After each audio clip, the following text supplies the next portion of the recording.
అరే బాబు లోకేష్మా, నీ మాటలు వింటా ఉంటే నవ్వు వస్తూ ఉందిరా. వచ్చి ఇక్కడ జగన్ గారి మీద ఒక పెద్ద సవాలు విసిరి వెళ్ళిపోయావు కదా. మహిళల్ని జగన్ గారు అవమానం చేశారా? భారతి గారు చెప్పాలా సమాధానం? ఆయన పిల్లలు చెప్పాలా? మరి మహిళల మీద మీరు ఇప్పటి వరకు చేస్తున్న ట్రోలింగ్స్ మేమందరం కూడా దాంట్లో బాధితులమే కదా. ఇక్కడున్న వాళ్ళందరి మీద మీ ఐటీడీపీలో చేసినటువంటి ఘోరమైన ట్రోలింగ్స్, మా భారతమ్మ మీద చేసినటువంటి, వాళ్ళ పిల్లల మీద చేసినటువంటి వీటి గురించి మాట్లాడరా ముందు నువ్వు. ఎందుకు పనికిరానటువంటి నువ్వు ఈరోజు మీ తండ్రిని అడ్డం పెట్టుకొని ఇష్టం వచ్చినట్టుగా నీచమైనటువంటి ఈ ఐటీడీపీ ద్వారా సోషల్ మీడియాలో విచ్చలవిడిగా మహిళల మీద నడుపుతూ మీ హోంమంత్రిని ఏదో అన్నారంట. మీ హోంమంత్రి ఏ ఒక్క కేసు అయినా పట్టించుకుంటా ఉందా? మహిళల మీద ఇన్ని అత్యాచారాలు, ఇన్ని అన్యాయాలు రాష్ట్రంలో ఎప్పుడూ జరగనంత ఘోరంగా నిమిషానికి ఒక రేపు జరుగుతూ ఉందే.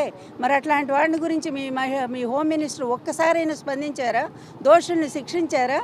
మీరా నీతులు చెప్పేది జగన్మోహన్ రెడ్డి గారికి? అలాగే నిన్నగాక మొన్న డిఎస్సి గురించి ఏం మాట్లాడుతున్నావు నువ్వు?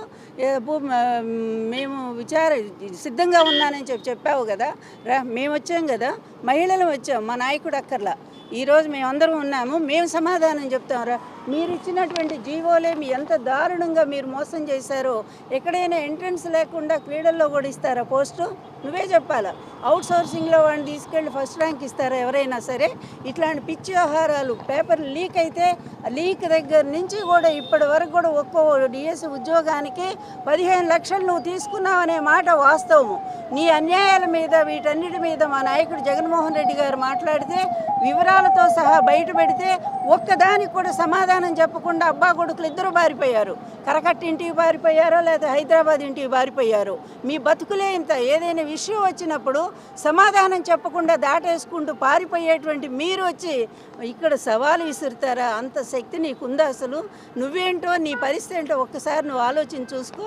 నువ్వు వచ్చిన తర్వాత, అంటే నీ బాబు వచ్చిన తర్వాత పరిపాలనకి ఎంతమంది మీద అఘాయిత్యాలు, అన్యాయాలు జరుగుతున్నాయో, ఎంతమంది మహిళలు ఆత్మహత్యలు చేసుకున్నారో, హత్యలు చేయబడుతున్నారో, వీటన్నిటి మీద ఒక్కసారి విచారణ చేద్దామా?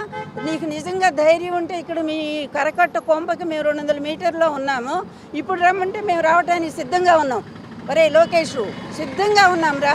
వచ్చి ఎవరి పరిపాలనలో మహిళలకు న్యాయం జరిగిందో, ఎవరి పరిపాలనలో మహిళలకు అన్యాయం జరిగిందో దీని మీద పూర్తిగా డిస్కషన్ చేయడానికి మేము సిద్ధంగా ఉన్నాం. అలాగే ఉద్యోగస్తులను ఎంత దారుణంగా మీరు మోసం చేస్తున్నారో, డిఎస్సి పేరుతో ఎంత అవినీతి జరుగుతూ ఉందో, ఇదంతా మేము ఆధారాలతో సహా ప్రూఫ్తో వచ్చాము. మేము వీటన్నిటిని కూడా బయట పెట్టడానికి సిద్ధంగా ఉన్నాం. రా, ధైర్యం, దమ్ము నీకేమైనా ఉంటే ఎన్టీఆర్ మనవడు మాటికి చెప్తావు కదరా నువ్వు. ఎన్టీఆర్ మనవడవా నువ్వు? పిరికివాడివి నువ్వు, ఉత్తర కుమారుడు. అట్లాంటి వాడు వచ్చి మా మీద ఛాలెంజ్ చేయడానికి నీకు కొంచెమైనా సిగ్గుండాలని చెప్పి మేము హెచ్చరిక చేస్తూ ఉన్నాము.